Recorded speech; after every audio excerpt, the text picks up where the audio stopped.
Hi friends, আমি Jeet. Welcome to my new video. আমি যে খাবার আজকে বানাবো সে খাবার রাজস্থানে খুবই পপুলার।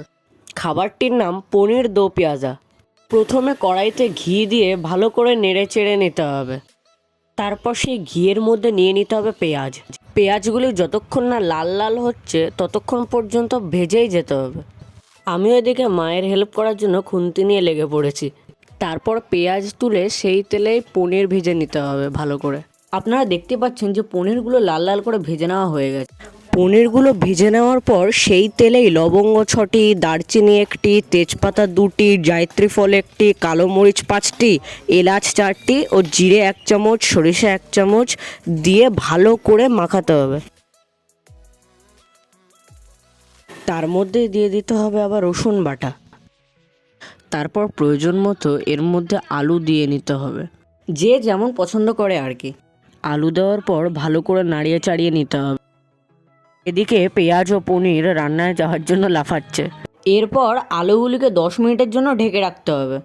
তারপর পাকা টমেটো, আদা ও কাঁচা লঙ্কার একটি পেস্ট করে ওর মধ্যে দিয়ে দিতে হবে, দিয়ে ভালো করে নাড়িয়ে চাড়িয়ে নিতে হবে। আমি আগের থেকেই পেস্টটা করে রেখেছিলাম।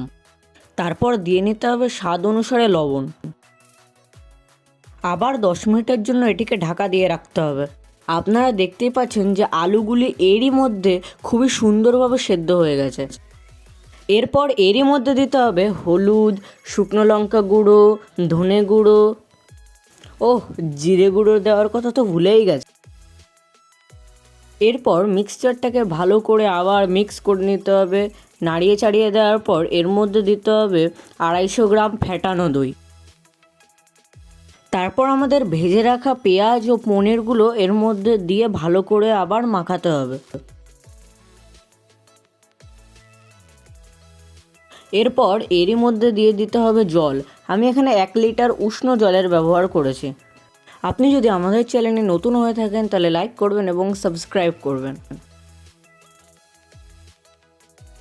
জল দেওয়ার পর এটি কিছুক্ষণ ঢেকে রাখতে হবে।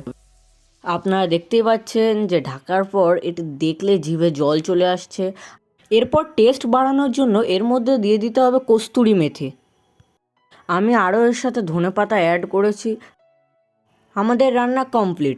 ভিডিওটি ভালো লেগে থাকলে লাইক করবেন এবং সাবস্ক্রাইব করবেন।